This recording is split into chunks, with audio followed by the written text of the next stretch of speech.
Hello everyone, welcome to Tech Sharmit. In this session, we will discuss another example for prepare and execute statement.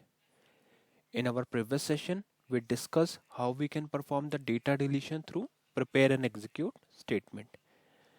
Today, we are going to create one example where we are preparing one dynamic SQL query which we will use in order to update some data from our table for our table. Okay. So to explain this program, what I will do, firstly I will show you one table data and then we will see the program. So here I'm running one normal query for for fetching all the data from the table. So select star from Sharmit1 slash and my table name is students. Once I hit enter, you can see we have student ID and student name. Now let's say I want to update this name ABC with something else like XYZ or test or any name, right? So how we can do this? So for that we will create one dynamic SQL query.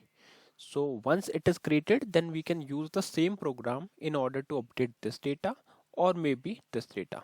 So it is not fixed that we can only update this record where ID is 100 because we are going to make it dynamic. So in that case, we can also delete the 600, update the 666 or any number. Okay. So let's see how we are preparing dynamic SQL query. So in this program, what we are doing, first of all, as we are going to make it dynamic. So I'm taking two parameters and on the basis of those parameter only, we are preparing one dynamic SQL query. So here I'm declaring a PI for statement 3, which is my program name. My first input parameter is student ID of character 5. Second parameter is student name character 30. Once these parameters is fetched, then we will use it for the query process. After that, I'm creating one constant name as SQL state underscore valid with 5 times zeros. This constant we will use to verify the query. So like whenever we are executing any SQL query, after that it returns some SQL status. So if it returns the SQL status which is equal to this SQL state underscore valid, then we will it means that the query has been executed successfully. Otherwise there is something wrong in the query and we will populate the error message with the SQL state. Okay, so this thing we will use for the query verification. After that, on line number 21, we are declaring one variable named as SQLSTempty. This variable we will use to prepare the string. If you remember, in previous session also we were using one variable to prepare a string. Then from that string we are preparing the statement, and later we were executing the statement in order to fetch the desired output. Okay. So same thing here, SQLSTempty is the variable to prepare the string. Afterwards, we are just setting the commit option to start none as we always do in our SQLRPGLE program. And below to this, we are preparing the actual string.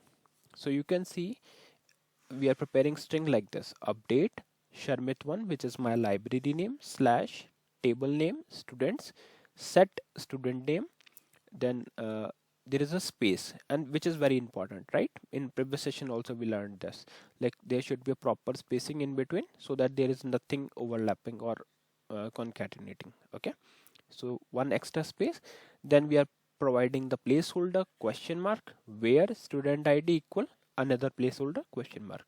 So whenever we are using this string inside statement, like for preparing statement, and at the time of executing that statement we will provide the value for these placeholder through input parameters.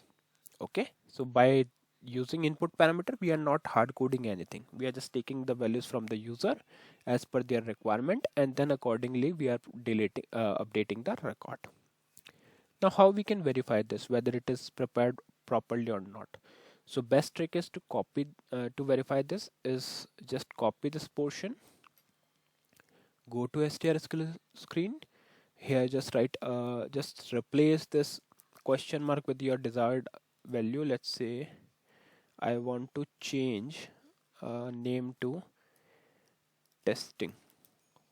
Okay, where student ID is 66. So for 66 ID, I want to perform this change. Let me hit enter. You can see one row has been updated. Now I will run the query again, and you can see for student ID 66, student name has been changed to testing. It means this query is working fine. So just need to replace this values with placeholder, and those placeholder value will be replaced with the input parameters which we are receiving from the program. After that, we are using the same string in order to prepare a statement. So here I'm executing SQL prepare stmt1, which is statement 1 from, and this is a string. So we are just providing this string as a host variable. Afterwards, we are just executing one statement in order to print the after that, we are just executing the SQL in order to execute the statement 1 using the required parameters. So required parameters p student name and p student id, p underscore. So we need to take care of this thing, like this value should be in a same synchronization with the input parameter. Which means if first parameter you are providing student name, then this placeholder should take only student name, and it should be for student name only. Otherwise, if you provide this parameter first, then it will be replaced with student ID. Okay, so as per the order, it will pick the data from your past values or host variable. Once it is done, then we will just verify the once everything is executed, this statement is executed, we will check for SQL state. If SQL state is equal to SQL state underscore valid, display data updated, else display error. In every case, like I'm just making it generic, so I just make it as display error and display SQL state. Okay, so this is how it works, and then simply do endif and INLR on. So let's quickly compile this program and call this. So if I call it directly, it will give error because we are not providing any parameter.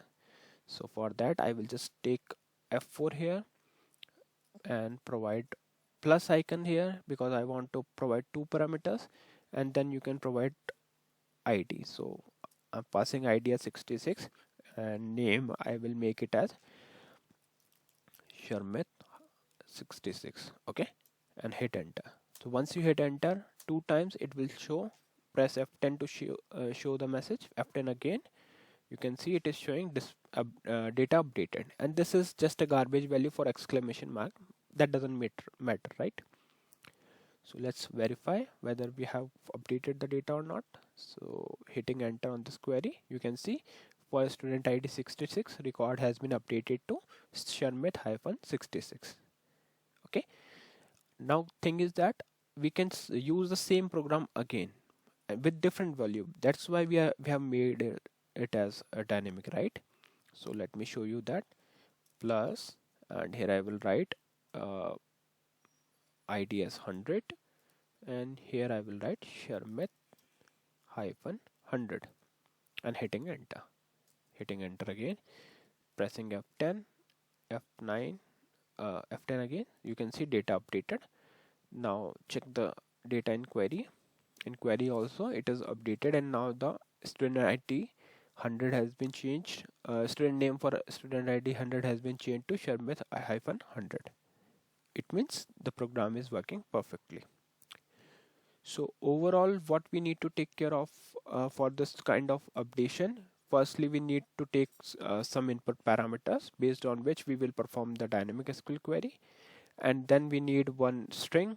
So in a string you can prepare the normal query which you want to execute, and before compiling the program, make sure by copying it from here and just put it on your SQL screen. This is just a trick to verify your query, and if you are sure that yes, your query is okay, then you can prepare the statement from that query, and these statement name should be some meaningful name. for now, like for the demo purpose, I just go with a STMT1. But if I'm working on any project, I would always go with meaningful name. Let's say statement for deletion, statement for updation, likewise. Okay, employee update statement, something like this. And once your statement is ready, then you can execute your statement using the required parameters if you are using placeholders. So here we are using placeholders, so you can simply provide those values. And then you can go with the basic validation for SQL state. If SQL state equal to SQL state underscore valid, simply display your desired output. Otherwise, you will show the error with a message SQL state. Okay, then simply do end ifs. So yeah, this is how we can easily utilize prepare and execute statement in order to build a dynamic SQL query which we can use for data updation. So yeah, that's all for this session. In the next session we will discuss few more things. So thank you for watching Tech Sharmit.